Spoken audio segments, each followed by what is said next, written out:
नमस्कार, मेरा नाम ज्ञानेश्वर है और आप देख रहे हैं खबरों के पीछे। रोज रात 9 बजे एक नई कहानी हम सुनाने का प्रयास करते हैं। बीच बीच में अंतराल भी हो जाता है, माफ कीजिएगा। तो देखिए, आज खबरों के पीछे की जो नई कहानी है वह बिहार की इन दिनों सबसे खास कहानी है। बिहार में इन दिनों यदि किसी आपराधिक गिरोह ने सबसे ज्यादा खौफ बरसा रखा है तो उस गिरोह का नाम है पांडव गिरोह, जिसे पांडव सेना के नाम से भी कभी लोग जानते थे। कब पांडव गिरोह कहाँ किसकी हत्या कर दे कोई नहीं जानता। दूसरी बात है कि ये हत्याएं पांडव गिरोह में हुए विभाजन का ही परिणाम है। मतलब पांडव गिरोह का जन्म जिन लोगों ने दिया था वे अब टुकड़े टुकड़े में बटे हुए हैं और एक दूसरे को ही मार रहे हैं। देखिए, जब हमने खबरों के पीछे की शुरुआत की थी 2021 में, तब से लोग पांडव गिरोह की कहानी सुनाने को कहते थे। पांडव गिरोह की कहानी आज हम आपको सुना रहे हैं। देखिए, पांडव गिरोह है कहां का, सबसे पहले यह समझिए। जानकर तो आप यह चौंकेंगे कि पांडव गिरोह का एक संस्थापक देश के सबसे बड़े आध्यात्मिक गुरु, स्पिरिचुअल गुरु श्री श्री रविशंकर के पास पहुंच गया था और श्री श्री रविशंकर के आशीर्वाद से उसे भाजपा का टिकट मिला, बीजेपी का टिकट मिला और बिहार में विधायक भी बन गया। तो देखिए, यदि आप बिहार को समझते हैं, बिहार को जानते हैं, तो पटना गया रेलखंड पर, पटना गया रेल लाइन पर मसौरी के पहले नदमा के पास एक गांव है नीमा। वहां रेलवे का हॉल्ट भी है, नीमा हॉल्ट। तो यह गांव जो नीमा है, इसी गांव से पांडव गिरोह, पांडव सेना का जन्म हुआ। देखिए, बात होगी 1990 से 1995 के दौर की, जब बिहार में नक्सली बनाम किसानों की लड़ाई चल रही थी, या यूं कहें कि नक्सलियों के खिलाफ जब किसानों की सेना लड़ रही थी। तब कई तरीके की सेनाएं जन्म ले रही थी। सबसे बड़ा बाद में रणबीर सेना सामने आया। तो किसान जो थे वे नक्सलियों की तबाही से तबाह थे। नक्सली, पीपुल्स वार ग्रुप, एमसीसी, माले, ये सारे के सारे तब इंडियन पीपुल्स फ्रंट था। किसानों की ज़मीनों पर नाकेबंदी करते थे, उन्हें किसानी का कार्य करने से रोक देते थे, विरोध करने पर नरसंहार करते थे। तो ये नीमा जो गांव है, वो गांव, वहाँ किसान भी और यहाँ नक्सलियों ने भी अपनी पैठ जमा ली थी। किसानों की ज़मीन पर खेती के काम को रोक दिया गया था, किसानों को प्रभावित किया जा रहा था, प्रताड़ित किया जा रहा था। तो ये नीमा जो गांव है, उस गांव में भूमिहार भी हैं और ये पांडव सेना, जिसे पांडव गिरोह अब कहा जाता है, वह मूलतः भूमिहारों का गिरोह है। तो इस नीमा गांव के बहुत सारे जवान आर्मी में, पैरामिलिट्री फोर्सेस में थे। तो इस गांव के 5 जवान कह लें जो आपस में जिगरी दोस्त थे, बहुत पक्के यार थे। नाम संजय सिंह, दूसरा नाम चितरंजन सिंह, तीसरा नाम बबलू सिंह जिसका असली नाम आशुतोष था, चौथा नाम अशोक सिंह और 5वां नाम विपिन सिंह। तो ये 5 आपस में जिगरी दोस्त थे। इन सभी ने हालात और परिस्थितियों को देखकर नक्सलियों से लोहा लेने का फैसला किया। हथियार इन्हें बहुत जल्द मिल गए। जैसा हमने कहा कि इस गांव के बहुत सारे लड़के पैरामिलिट्री फोर्सेज और आर्मी में थे।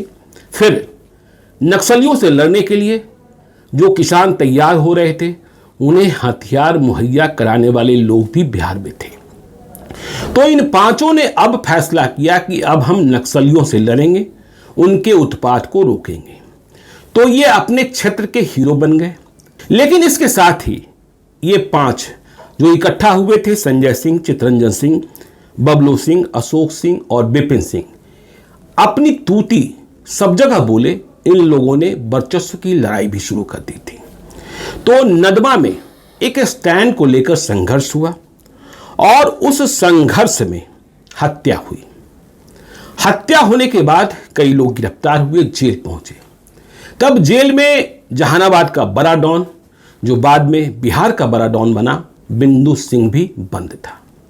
जब उसने इन 5 दोस्तों की कहानी सुनी समझी, तब कहते हैं लोग कि उसी ने मतलब बिंदु सिंह ने ही इन 5 की फौज को पांडव सेना का नाम दे दिया था। तो ये पांडव सेना बन गया और ध्येय मकसद बताया गया नक्सलियों से लड़ाई। कहते ये भी हैं, जो इनका इतिहास है, जो इनकी हिस्ट्री सीट है, कि गांव में क्रिकेट का मैदान, वहां एक दिन नक्सलियों के परिवार के बच्चे क्रिकेट खेल रहे थे। उनकी संख्या अधिक थी और किसानों के परिवार के बच्चे, उनकी संख्या कम थी। वहां नक्सलियों ने हमला बोला, किसान के बच्चों की पिटाई कर दी। अब मौका था बदला लेने का, तो बदला कौन लेता? तो यह जो पांडव सेना बन गया था, उसे मौका मिला और उसने इसका बदला भी लिया, पिटाई का बदला नक्सलियों से। फिर एक और घटना बताई जाती है। गांव के पास एक ईंट भट्टा था बिपिन बिहारी सिंह का। कहते हैं बिपिन बिहारी सिंह नक्सलियों के संरक्षक थे, नक्सलियों की मदद करते थे, धन मुहैया कराते थे।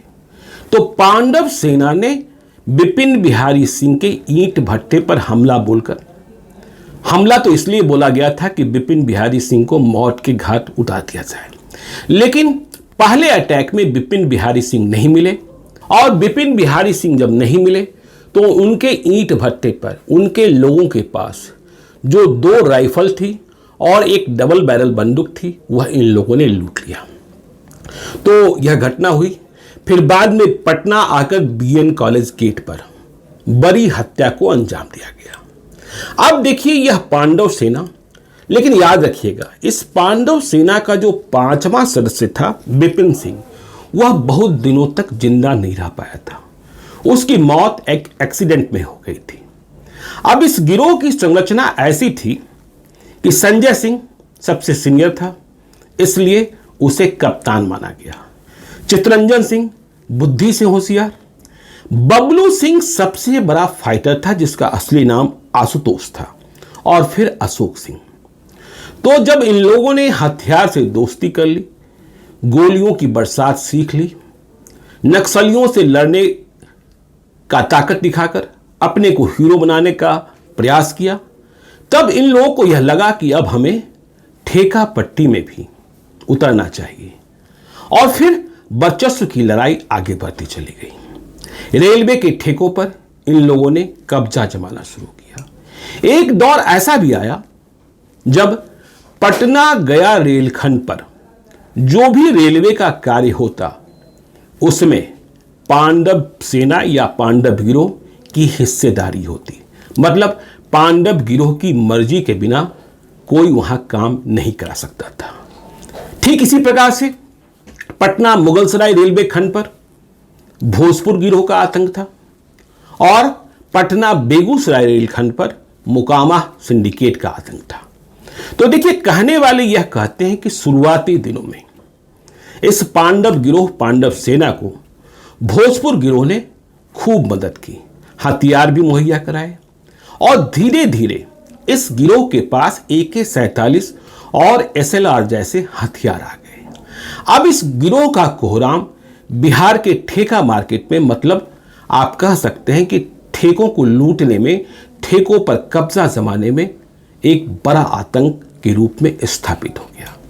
संजय सिंह के बारे में जो गिरोह का कप्तान था, उसके बारे में लोग कहते हैं आज भी है, और आज की अदावत संजय सिंह बनाम चितरंजन शर्मा की है। मतलब नंबर 1 और नंबर 2 में लड़ाई चल रही है आपस में। विभाजन के बाद दोनों एक ही गांव के रहने वाले। तो संजय सिंह के बारे में यह कहा जाने लगा कि वह गुस्सैल बहुत ज्यादा है, मतलब कुछ भी कभी भी कर सकता है। चितरंजन के बारे में जैसा हमने बताया, बुद्धि से होशियार, मतलब सेटिंग में महारत। तो जब इस गिरोह का आतंक बढ़ा, नाम बढ़ा, भोजपुर गिरोह की मदद भी मिली, रणबीर सेना का समर्थन भी मिला, यूपी के सिंडिकेट तक हाथ बढ़ गए, तब इस गिरोह ने कई प्रदेशों में मतलब अपना आतंक पसारना शुरू किया। और फिर इसका परिणाम यह निकला कि इसके दुश्मन भी कई हो गए। देखिए, जैसा मैंने बताया कि number 1 Sanjay Singh, number 2 Chitranjan Singh, number 3 जो इस पांडव सेना पांडव गिरोह का सबसे बड़ा फाइटर था बबलू सिंह, जिसका असली नाम आशुतोष कुमार, और अशोक सिंह, ये दोनों झारखंड के गढ़वा में मार दिए गए। कैसे मार दिए गए? मारने वाले भी अपने ही थे और सेट कर मारा गया। आरोप लगा भोजपुर गिरोह के फौजी पर और कहा यह गया कि हत्या कर झारखंड के गढ़वा में, जहां ये सभी एक ठेका के मामले में गए थे कॉन्ट्रैक्ट लेने के लिए, दूसरे को डराने के लिए, तो बबलू सिंह और अशोक सिंह की हत्या करने के बाद एक AK-47 को लूट लिया गया और अन्य हथियार भी। कहने वाले यह भी कहते हैं, जो इस गिरोह के बारे में जानते हैं, कि इस गिरोह की ताकत 4 AK-47 की थी। तो एक AK-47 तो लूट लिया गया, अब भी 3 AK-47 व दूसरे SLR थे। तो देखिए, गिरोह को झटका लगा, लेकिन तब तक संजय सिंह और चितरंजन सिंह एक ही थे। पर आगे आने वाले वर्षों में दोनों में आपस में मतभेद होने लगा। मतभेद की वजह हथियार रही, मतभेद की वजह हिस्सेदारी रही, मतभेद की वजह दबदबा रहा। और संजय सिंह जेल चला गया, चितरंजन ने भी जेल की हवा खाई। लेकिन चितरंजन सिंह ने अब यह सोचा कि मुझे इस दलदल से बाहर निकलना होगा। उसने इस दलदल से निकलने की कोशिश की और उसके पैर फैल गए दिल्ली से लेकर बेंगलोर तक। कहा यह जाता है, माध्यम का पता तो अब भी लोगों को नहीं है, कि चितरंजन शर्मा किसी न किसी जुगाड़ से देश के सबसे बड़े आध्यात्मिक गुरु, स्पिरिचुअल गुरु श्री श्री रविशंकर की शरण में चला गया और वह श्री श्री रविशंकर का बहुत ही खास शिष्य बन गया। श्री श्री रविशंकर के साथ उसकी तस्वीरें भी वायरल हुई और यह भी बताया गया कि श्री श्री रविशंकर को यह कहते हुए फक्र महसूस होता था कि उन्होंने एक दुर्दांत अपराधी का हृदय परिवर्तन करा दिया। तो केवल हृदय परिवर्तन तक की बात नहीं थी। देखिए, साल 2010 बिहार में सत्ता परिवर्तन, मतलब लालू राबड़ी की सत्ता का अंत हुआ था 2005 में, और 2005 से 2010 का जो कार्यकाल था बिहार में NDA का, मतलब नीतीश कुमार के शासन का, उसे बिहार का गोल्डन एरा कहा जाता है, क्योंकि कानून का राज स्थापित करने की भरसक कोशिश की गई थी उस दौर में। तो 2010 में फिर से चुनाव होना था और जिस चुनाव में सबसे बड़ा मैंडेट नीतीश कुमार को मिला था। तो इस चुनाव के लिए बिहार विधानसभा के चुनाव की रणभेरी बज गई थी। कौन सी सीट पर कौन पार्टी लड़ेगी, मतलब JDU या BJP, सीटों का बंटवारा हो चुका था। टिकट तय किए जा रहे थे। दिल्ली में टिकटों का ऐलान हुआ था BJP के, और जब अरवल के लिए चितरंजन कुमार के नाम का ऐलान किया गया तो BJP के नेता भी चौंक गए थे कि यह किस उम्मीदवार का ऐलान हो गया, क्योंकि बिहार BJP के कोई नेता चितरंजन कुमार को जानते ही नहीं थे। तब तक चितरंजन कुमार की सदस्यता थी या नहीं थी, यह भी संशय में था। लेकिन कहने वाले कहते हैं कि चितरंजन कुमार की उम्मीदवारी का फैसला तब BJP के नंबर 2 नेता, मतलब नंबर 2 सर्वोच्च नेता लाल कृष्ण आडवाणी ने स्वयं लिया था। तो बड़ा सवाल कि लाल कृष्ण आडवाणी चितरंजन कुमार, मतलब चितरंजन शर्मा को जाने कैसे? तो कहा यह गया कि चितरंजन शर्मा के टिकट के लिए अरवल से BJP का टिकट प्रदान करने को खुद श्री श्री रविशंकर ने पैरवी की थी, और यह पैरवी इतनी जबरदस्त थी कि चितरंजन कुमार के नाम का ऐलान हुआ और उसके बाद चितरंजन कुमार कहां हैं, उन्हें BJP के चुनाव चिन्ह देने को दिया लेकर खोजा जा रहा था। तो 2010 में पांडव सेना का नंबर 2 चितरंजन कुमार अरवल से BJP के टिकट पर चुनाव लड़ा और विधायक बन गया। तो देखिए, चितरंजन तो विधायक बन गया। 2010 के चुनाव में ही संजय सिंह ने भी, जो पांडव गिरोह का सबसे सीनियर था, उसने भी चुनाव लड़ा पालीगंज से, पटना जिले के पालीगंज विधानसभा क्षेत्र से, लेकिन सफलता नहीं मिली। पालीगंज से वह लोक जनशक्ति पार्टी का उम्मीदवार था। तो चुनाव में संजय की हार हुई, चितरंजन की जीत हुई। और इधर चुनावी सक्रियता या यूं कहें कि चितरंजन का गिरोह के कामों से दूर चला जाना गिरोह में फूट को और आगे बढ़ाने लगा। संजय सिंह जब जेल से बाहर आया कुछ साल पहले तो हथियारों की बात हुई। जैसा हमने बताया कि संजय सिंह को गुस्सा बहुत अधिक आता था, इसलिए हथियार उससे दूर रखा जाता था। लेकिन अब चितरंजन शर्मा चूंकि राजनीति की पारी खेल रहे थे तो संजय सिंह को हथियार चाहिए था, लेकिन हथियार संजय सिंह को मिला नहीं। इससे बात बिगड़ती चली गई, संबंध खराब होते चले गए। और गांव नीमा में देखिए, गांव नीमा का हाल यह हुआ कि नीमा गांव जहां से सभी आए थे, जहां पांडव गिरोह पांडव सेना का जन्म हुआ था, वहां लोग कई हिस्सों में बट गए। कोई संजय सिंह का समर्थक बना, कोई चितरंजन शर्मा का समर्थक बना। चितरंजन शर्मा की तरक्की देखकर संजय सिंह को भी अच्छा नहीं लगा होगा और फिर कई और बातें हुई होंगी। अब जब यह विवाद बढ़ने लगा तो विवाद बढ़ते बढ़ते यहां तक पहुंचा कि गांव में छोटी छोटी बातों पर दोनों मतलब संजय सिंह और चितरंजन शर्मा के लोग एक दूसरे के खिलाफ तनने लगे। संजय सिंह जेल से छूटने के बाद हजारीबाग में भी गिरफ्तारी हुई थी एक बड़ी हत्या के मामले में, वह गांव में ही रह रहा था। अब गांव में रास्ते की निकासी से लेकर तमाम मुद्दों पर एक दूसरे के खिलाफ लड़ाई शुरू हो गई और गांव में विभाजन हो गया। विभाजन ऐसा हुआ कि अब गोली चलाने की कहानी शुरू हो गई। तो देखिए, इसकी शुरुआत किसने की यह तो ये दोनों लोग ही जानते होंगे, क्योंकि पिछले कुछ महीनों में 9 हत्याएं हो चुकी हैं। तो कहते हैं कि जो ताजा घटनाक्रम है या हत्याओं का जो सिलसिला अभी प्रारंभ हुआ है, उसकी शुरुआत हुई 26 अप्रैल 2020 को। 26 अप्रैल 2020 को संजय सिंह पर नदमा बाजार में गोलियां चलाई गई। 3 गोलियां दागी गई, लेकिन संजय सिंह बच गया। जब संजय सिंह बच गया तो उसने यह पता करने की कोशिश करी कि मुझ पर गोली चलाने की हिम्मत किसको हुई, कौन है जो नदमा बाजार में आकर मुझे मारने की कोशिश कर रहा था। यह तो भगवान का शुक्र है कि मैं बच गया। तो संजय सिंह के बारे में कहते हैं लोग कि उसके मन में यह खटक गया कि कहीं ना कहीं यह घात जो है चितरंजन शर्मा की ओर से है। ध्यान रखिएगा, चितरंजन शर्मा पांडव गिरोह के नंबर 2 और वे स्वयं भी 5 भाई हैं, जिनमें 2 की हत्या अभी हो गई है। तो संजय सिंह ने अपने ऊपर हुए हमलावरों की खोज शुरू की। फिर धनबाद में एक सुपारी किलर की अरेस्टिंग होती है और सुपारी किलर के बयान से यह मालूम होता है कि इस हत्याकांड में किसका किसका हाथ था। अब देखिए, 2010 से 2020 के बीच यह भी हुआ कि 2010 में चितरंजन शर्मा चुनाव जीत गए थे अरवल से, लेकिन 2015 में वो चुनाव नहीं जीत पाए, क्योंकि 2015 में बिहार की चुनावी फिजा बदल गई थी।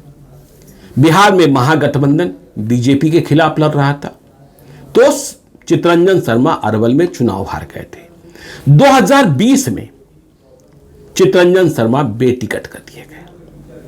यह भी नोट करने की बात है, ध्यान करने की बात है कि जब पूरा गिरोह एक था, तो जब बबलू सिंह और अशोक सिंह की हत्या हुई थी गरवा में, और फिर जब गांव में श्राद्धक्रम हुआ था, तो लोग कहते हैं कि श्राद्धक्रम में शामिल होने को उत्तर प्रदेश के कई बड़े गैंगस्टर शामिल होने को आए थे।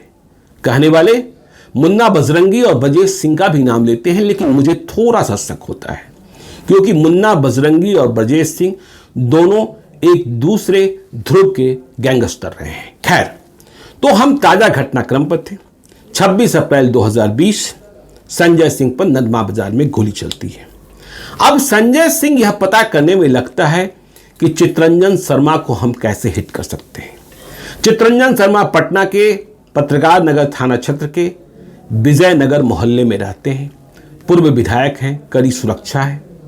उन्हें गिरोह के भीतर की अदावत का भी पता है, इसलिए सुरक्षा और बढ़ाई हुई है। तो यह बात समझ में आती है संजय सिंह को कि हम सीधे तौर पर चितरंजन शर्मा को हिट नहीं कर सकते हैं। इसलिए वह चितरंजन शर्मा से जुड़े 2 और लोगों को हिट करता है। नीमा गांव के ही अभिराम शर्मा, जो जहानाबाद जाकर बस गए। उन्होंने अपनी बुद्धि से, अपने कौशल से एक बिजनेस की नई संरचना खड़ी की, काफी माल कमाया। तो 26 अप्रैल 2022 को अभिराम शर्मा की सुबह सुबह हत्या कर दी जाती है। काट देने के बहाने 2 युवक पहुंचते हैं हेलमेट पहने हुए और जाकर गोलियां ठोक देते हैं।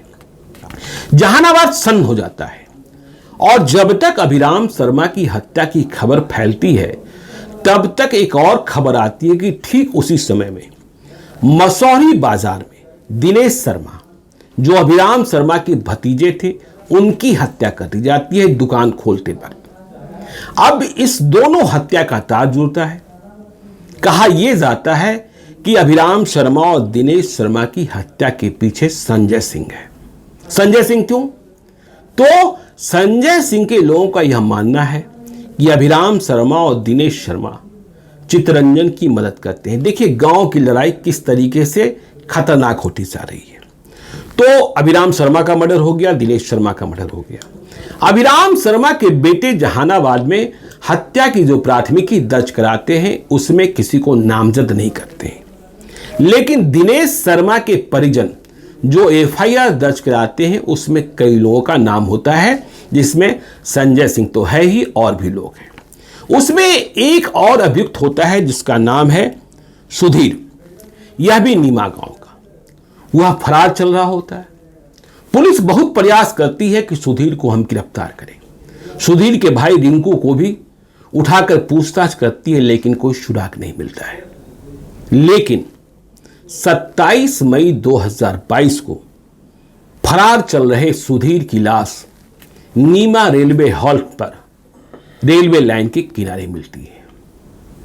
पुलिस का कहना है कि यह एक्सीडेंट है, लेकिन सुधीर और संजय गिरोह यह मानता है कि यह एक्सीडेंट नहीं है, यह चितरंजन शर्मा के गिरोह के द्वारा दिया गया अंजाम है। सुधीर हत्या के बाद, मतलब अभिराम शर्मा और दिनेश शर्मा की हत्या के बाद भागकर धनरुआ के बाजितपुर गांव में रह रहा था। उसे 2 दिन पहले कोई विश्वास में लेकर अपने साथ ले गया था और फिर इसके बाद लाश मिली थी। तो जब सुधीर शर्मा की हत्या हो जाती है तो संजय शर्मा बौखला जाता है और 100 घंटे के भीतर संजय गिरोह की ताकत देखिए कि वह पटना में आकर, मतलब उसने सुपारी किलर किया या उसके साथियों ने इस घटना को अंजाम दिया, क्योंकि पुलिस कह रही है कि संजय शर्मा हत्या को अंजाम देने के पहले ही रांची में जाकर छुप गया था। तो पटना आकर पटना के पत्रकार नगर इलाके में काली मंदिर रोड में चितरंजन शर्मा के भाई गौतम सिंह और शंभू सिंह की हत्या कर दी जाती है। शंभू सिंह पेशे से चार्टर्ड अकाउंटेंट, पहले वह दिल्ली में प्रैक्टिस करता था, लेकिन कोरोना में पटना आया था। तो अब देखिए यह गैंगवार और पांडव गिरोह का आतंक बढ़ता जा रहा है। पुलिस भी यह मानती है, अंडरवर्ल्ड की जानकारी रखने वाले लोग भी मानते हैं कि चितरंजन शर्मा अपने 2 भाइयों की हत्या का बदला जरूर लेंगे। कैसे लेंगे यह देखने की बात है। देखिए जो चितरंजन शर्मा के 2 भाइयों की हत्या हुई उसमें चितरंजन के बड़े भाई मनोज कुमार के बेटे अमन, जिसका असली नाम हर्ष है, उसने 7 लोगों को नामजद किया है। जाहिर तौर पर इसमें दुश्मन नंबर 1 संजय सिंह है। संजय सिंह का भाई रंजय सिंह है। बबलू उर्फ छोटू है जो धनरुआ का रहने वाला है। छोटू कुमार उर्फ छोटे सरकार है जो बेटा सिकंदरपुर का रहने वाला है। अजय कुमार और कौशलेंद्र कुमार भी धनरुआ का रहने वाला है। तो इधर के दिनों में जब हम आज तारीख 2 जून 2022 को यह कहानी आपको सुना रहे हैं तो बिहार में सबसे अधिक चर्चा पांडव गिरोह, पांडव सेना की हो रही है। और कौन कहां किसकी लाश गिरा देगा अनुमान करना मुश्किल है। तो आज हमने आपको पांडव गिरोह की कहानी सुनाई, आगे भी हम आपको कहानियां सुनाते रहेंगे। तो चलते चलते यदि अब तक आपने हमारे YouTube चैनल खबरों के पीछे को सब्सक्राइब नहीं किया है तो जरूर कर लीजिएगा, और यदि इस वीडियो को आप फेसबुक पेज के माध्यम से देख रहे हैं तो पेज को लाइक कीजिएगा। एक बात और ख्याल रखिएगा कि यदि आप मुझसे कोई सीधा संवाद करना चाहते हैं, कोई भूल सुधार चाहते हैं, या कोई और कहानी सुनना चाहते हैं तो आप हमें gyaneshwarlive@gmail.com पर मेल कर सकते हैं।